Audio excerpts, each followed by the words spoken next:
One of the most important things in Pokemon that often gets overlooked are moves. Pokemon with great stats, abilities, and typings are often made much worse by not having access to specific moves, and the exact opposite also happens. So today, we're talking about moves that might as well just say waste your turn. These are the absolute worst moves in the game, and today we're going to talk about why they're so useless.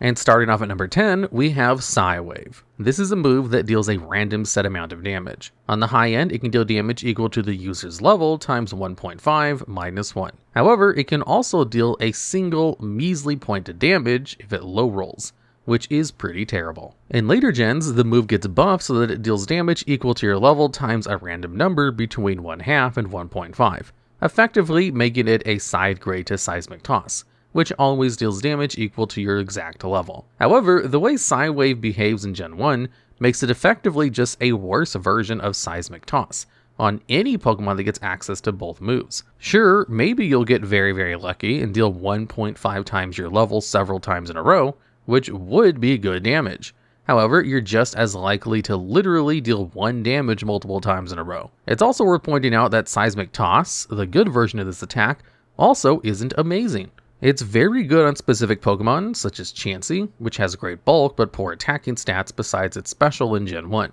Toss gives any Pokemon with the move access to consistent attacks no matter what Pokemon they're up against. However, most Pokemon will have a move in their toolkit that does more damage against most targets than Seismic Toss set damage.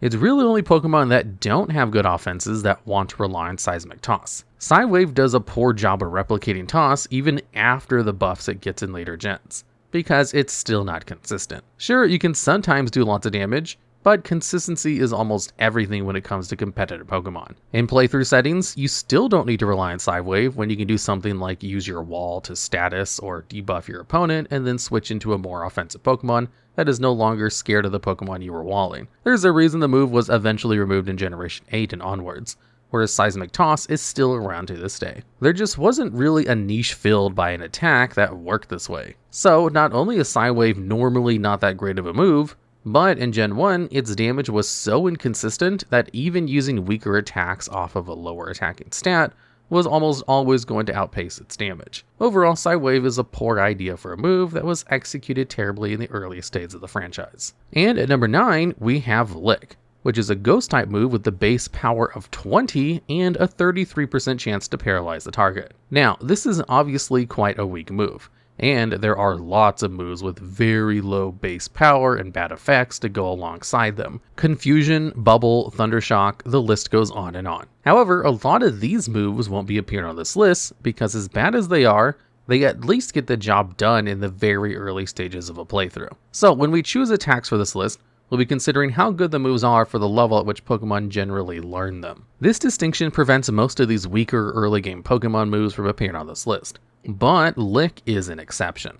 Even for low-level Pokemon, Lick isn't worth using. This is because of a few critical flaws that most other types don't suffer from. First off, Ghost type is just really not that useful in Generation 1. Ghost is only super effective against 2 types, Ghost and Psychic. On the Ghost end, there are exactly 3 Ghost types in Gen 1, Ghastly, Haunter, and Gengar, all of which are part of the exact same evolutionary line. You really aren't getting much value off of being able to hit them for super effective damage, not when there are other types they're also weak to, namely Ground and Psychic. Speaking of Psychic types, while Ghost is today super effective against Psychic types, and was supposed to be good against them in Generation 1, due to a bug, this didn't actually work. So if you use Gengar and then clicked Lick against an Executor, you would only deal your base damage. The final nail in Ghost's coffin is that there are only 4 Pokemon in Gen 1 that can even learn Lick: the Gengar line and Jinx. Ironically, the Pokemon named Lickitung, whose entire gimmick is licking, doesn't get the move Lick. No, I don't know why they did this. Anyways, Psychic type attacks are super effective against Poison type Pokemon, and all Pokemon who learn Lick can also learn the move Psychic instead. So Lick is effectively pointless because the Gengar line, the only Ghost types in Kanto, are Ghost Poison types. Gengar is also a special attacker with a low physical attack, so its Licks aren't doing much damage compared to anything else in its kit anyway. Basically, every single Pokemon that is able to use Lick has a much better move for the only times it's ever useful. And the times it's useful is also basically never. In Generation 1, there's just no reason to ever click Lick unless you ran out of PP for your other 3 attacks. And at number 8, we have Poison Gas. This is a poison type status move with a miserable 55% accuracy, and the effect to simply poison the target. There are 2 things that make this move unusable. First is the fact that poison is the weakest status in the game. Burn, Paralysis, Freeze, and Sleep are all much more impactful than Poison is. Burn and Poison deal both 1/16 of the Pokemon's health and damage each turn, but Burn also cuts their attack in half, making it a stronger defensive option as well.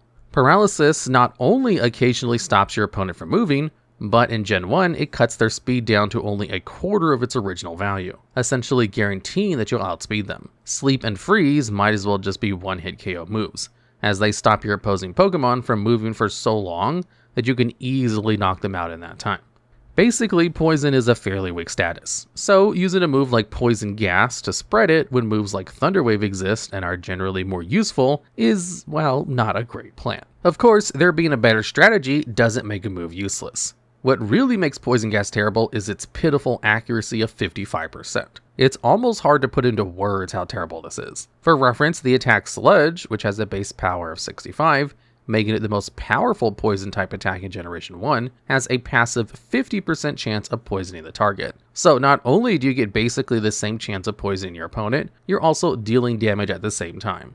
Even the infamously unreliable Hypnosis has a higher chance of connecting the 60% in Generation 1. Yes, the move that puts your opponent to sleep, the second best status in the game, is more accurate than the move that induces the absolute worst status in the game. It genuinely boggles the mind why they thought this was okay. Genuinely, you're better off just pressing any other attack, because risking missing a Poison Gas is just not worth it. This is made even worse by the move's terrible distribution, as it can only be learned by the Hypno and Muck lines in Generation 1, both of which have far better moves they could be using even at this level. The fact that they nearly doubled the move's accuracy all the way up to 90% in later gens really shows just how underpowered it was in Generation 1. And at number 7, we have Rage. This is a normal type attack with a base power of 20. However, it behaves very strangely. Once you select Rage as an attack, you won't be able to do anything else until that Pokemon faints or the battle ends. While you're using Rage, every time you take damage from an attack, your attack will be boosted by 1 stage. Now, being locked into the move makes it instantly terrible in competitive Pokemon. Your opponent can easily switch out into a Pokemon with a better matchup that takes minimal damage from Rage and knocks you out as soon as you click the move. And since it's not doing a ton of damage right away, they'll easily be able to punish you for clicking Rage. This isn't always the case in competitive, as moves like Outrage have been very strong in the past and also lock you into using the move for 2 to 3 turns. However, Outrage immediately hits with a base power of 120 starting in Generation 4, making it incredibly powerful. Rage doesn't have any of these upsides. It's closer to a move like Rollout or Fury Attack in later generations, which are quite bad in of themselves, but they at least always get stronger. Rage is incredibly inconsistent as it relies on your opponent cooperating for you to get the attack boost in the first place. Sure, you're only using it against your CPU opponents, but those computers will sometimes be frustratingly uncooperative. There's no telling when they might go for a random status move that could outdamage Rage or start setting up for a one-hit KO. The ultimate issue with Rage, though, is that it simply won't be dealing enough damage. Let's assume your opponent uses attack against you every single turn. The first turn, Rage has a base power of 20. The second turn, after 1 damage boost, your attack will be boosted by 50%, meaning it will have an effective base power of 30. Every turn, all the way to a +6 boost, you only gain 50% of your base damage with each attack boost, going from 30 to 40 up by 10 power turn after turn, all the way up to a grand total of 80 base power.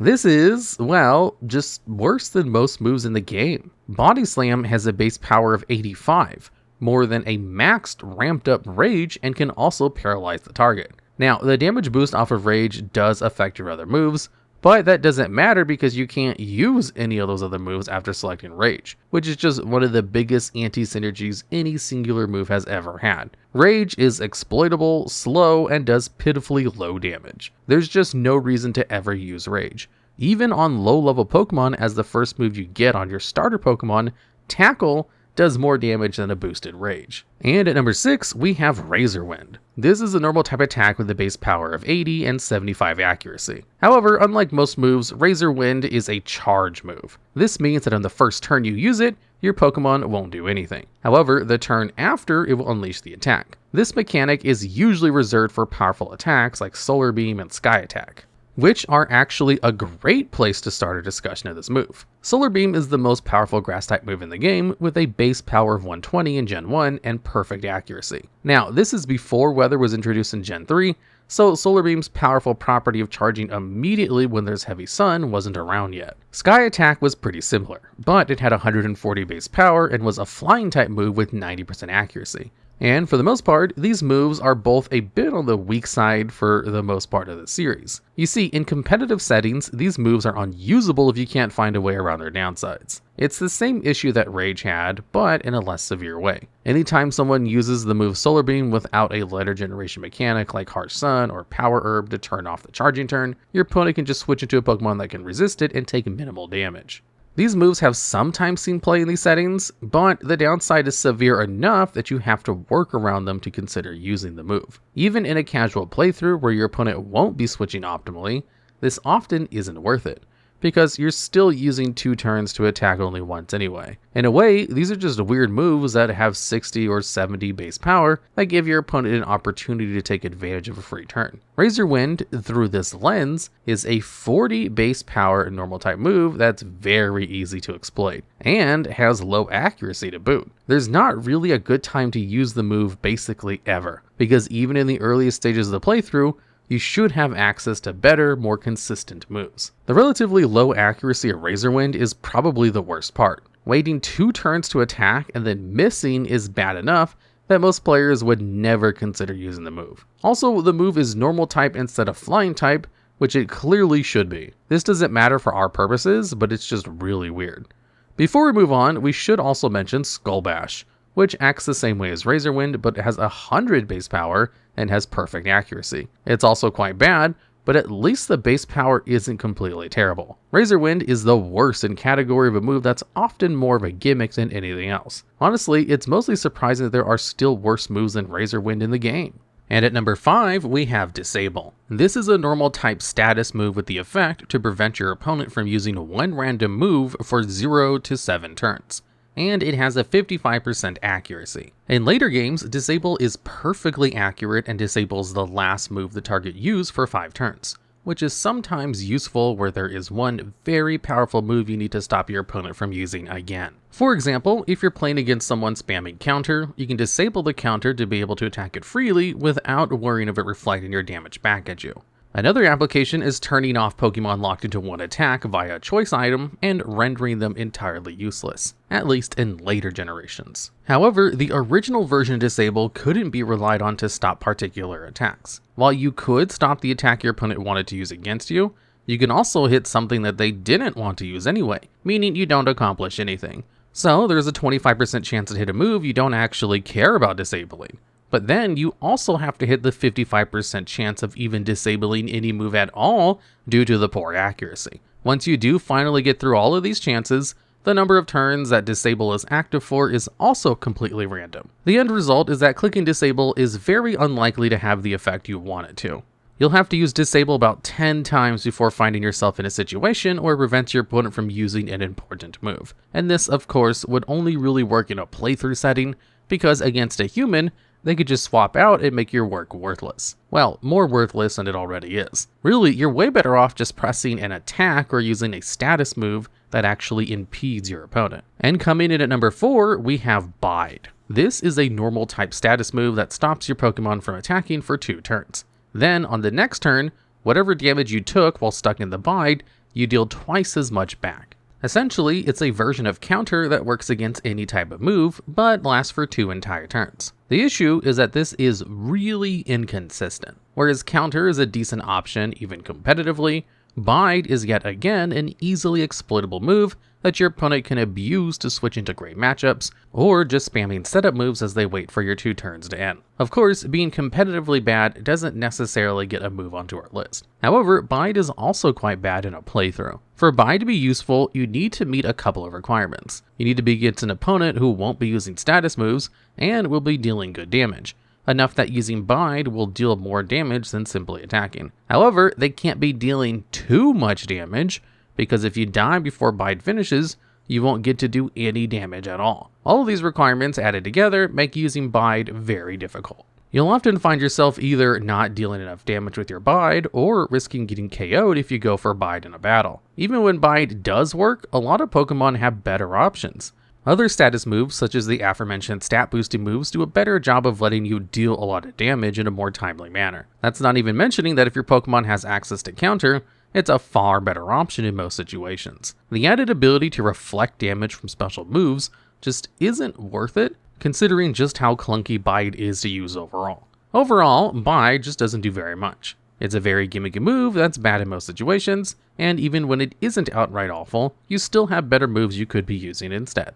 And at number 3, we have Whirlwind. This is a normal type status move with 85% accuracy, with the effect to blow away an enemy Pokemon, instantly ending the battle if it's a wild Pokemon. However, unlike in future generations where it can be used to force your opponent to switch out, in Generation 1, there isn't any effect against enemy trainers, which pretty much instantly makes the move useless. Enemy trainers are the most difficult part of the game in terms of progression, so not having a use against them means that the move loses a ton of value in playthroughs, not to mention having literally no use at all in competitive. However, the move also isn't really worth it in casual playthroughs either. The only use of Whirlwind is not having to battle an opponent's Pokemon, but this function can also be easily fulfilled by the run button. Now, running isn't always guaranteed when you find a wild Pokemon. It's determined by your speed stat, and if you're faster than your opponent, you'll be able to escape without trouble. The thing is, most of the Pokemon that can learn Whirlwind are quite fast, so running will almost always work. Maybe you could justify using Whirlwind on a slow Pokemon like Snorlax so you're not stuck in battles that you can't run from. But no slow Pokemon like this gets access to the move. It's also notable that there are no abilities in Gen 1, so abilities that prevent running in future generations like Shadow Tag and Arena Tag don't exist yet, meaning that you don't need Whirlwind to help you escape. Basically, by running Whirlwind, you're using an entire move to do something the game already allows you to do for free. There's also the issue that running from battle with wild Pokemon isn't necessarily a good thing. It's mostly done for convenience, as wild Pokemon aren't often a threat to the player's victory. Often, you'd just be better off battling every wild encounter for the experience instead of running or using a move like Whirlwind to escape. Whirlwind not only isn't helpful, but even when you are using it, it's mostly just a crutch that's been used to save time and not to help you win. And at number 2, we have Conversion. This is a normal type attack that changes the user into the same type as their opponent. This is the signature move of Porygon, which is not the best Pokemon around. However, its low distribution isn't the only thing that gets Conversion on this list. The thing that makes Conversion bad is that it just isn't all that useful. Being a different type really only impacts a few things, especially all the way back in Generation 1. First, it changes what moves you'll get for Stab or same type attack boost on. Normally, you get to deal extra damage with moves of your type, so in this case normal, but after changing into a different type, you'll get the boost on any moves you happen to have of their type. The second thing it impacts is your defensive matchups, namely your resistance and weaknesses. Normally, normal types are weak to fighting and immune to ghost type attacks, which don't really matter because the only ghost type attacks were Lick, which is terrible, and Nightshade, which didn't care about immunities in Gen 1. Fighting types were also quite weak in Gen 1, so the main use of Conversion would be trying to change into an opponent's type to gain resistances. However, this wouldn't work all that often. Pokemon have a lot of varied move pools, but most of the time, Pokemon will carry some stab moves, so the best Conversion will usually do is make you resist those moves. The issue is that not that many types actually resist themselves. A grand total of 7 of the 15 original types resist themselves, so about half the time Conversion will let you gain a resistance. This is really bad considering you could just use a move like Reflect to have all damage, not only to yourself, but to all of your teammates for the next several turns, which will come up far more often. Okay, so using it as a defensive tool isn't great, but what about offensive? Well, that's even less consistent. In order for conversion to help offensively, you need to have a move of the type of your opponent, which won't come up much. However, even worse is the fact that half of the types still resist themselves. If you want to use conversion to grab a stab on Porygon's Blizzard, Psychic, or Thunderbolt, you'll have to be copying a move that's Ice, Psychic, or Electric type, which will resist those moves. The only time conversion will be useful is when you use it to copy an opponent's type, which likely won't do all that much. But then knock out that Pokemon and use the typing in a better matchup against the trainer's next Pokemon. For example, maybe copying Agatha's Gengar to double resist any future poison type attacks. But that's super niche, and honestly you can just get your own poison type at that point. And before we get to number 1, I want to mention an infamous move that quite literally does not work in Generation 1. The move Focus Energy is a status move that's supposed to raise your critical hit chance, making you get critical hits more often. However, due to one of those infamous Gen 1 bugs, it doesn't work properly. Instead of raising your critical hit ratio, it actually lowers it, making it so that your crit ratio is 25% of what it was originally. This is the only move in the game that actually just hurts you to use, making it the absolutely undisputed most useless move in the game. Normally, this would earn it the number 1 spot on this list, but because it's a glitch, it doesn't really count. Anyways, with that said, let's move on to what formerly received the number 1 spot on this list. And at number 1, we have Mist. This is an Ice-type status move with the effect where the Pokemon's stats can't be lowered by your opponent's moves until they switch out. Now, the issue with Mist as a move is very simple. There are only a handful of ways to lower your opponent's stats in Gen 1. In fact, there are so few of them that we can list all of them here. Flash, Growl, Leer, Sand Attack, Screech, Smokescreen, Tail Whip, and String Shot. That's all of them. Flash, Sand Attack, and Smokescreen all lower the target's accuracy. Growl lowers their attack, Leer and Tail Whip will lower their defense, and String Shot lowers speed. All of which are okay in the early game, but are largely not that good. Screech lowers the target's defense by 2 stages, making it the most powerful stat lowering move in the game. But that's not enough to make Mist useful. All of these individual moves are largely absent from competitive, which isn't exactly a surprise, mainly because it's completely countered by one singular powerful option: switching. When you switch out, any stat debuffs or buffs simply disappear. So even if your stats are all -6 in all 4 categories, you always have counterplay. Of course, it doesn't make the moves completely useless. However, using an entire move to lower an opponent's stats usually has proved to be quite weak and competitive. They have been used, but usually by moves that do more than just drop 1 stat and do nothing else at all. One of the reasons why dropping your opponent's stats in playthroughs is so strong is simply because the computers don't like switching out. Mist, therefore, is a counter to a strategy that's very rare and competitive, and you always have other forms of counterplay available. This also remains true in playthrough settings, where even if you look up the movesets of enemy trainers and know which ones might use stat dropping moves, you're often better off just switching out whenever they use those moves, or just ignoring them. Again, these moves are often pretty weak. Using the turn your opponent takes, dropping your stats to attack, often puts you in a winning position in a battle. Basically, Mist only works against a handful of moves that themselves are very weak, and even when it is useful, it's not necessarily even better than using universal game mechanics. Mist is basically entirely useless, and should never take up a slot on your team in Generation 1.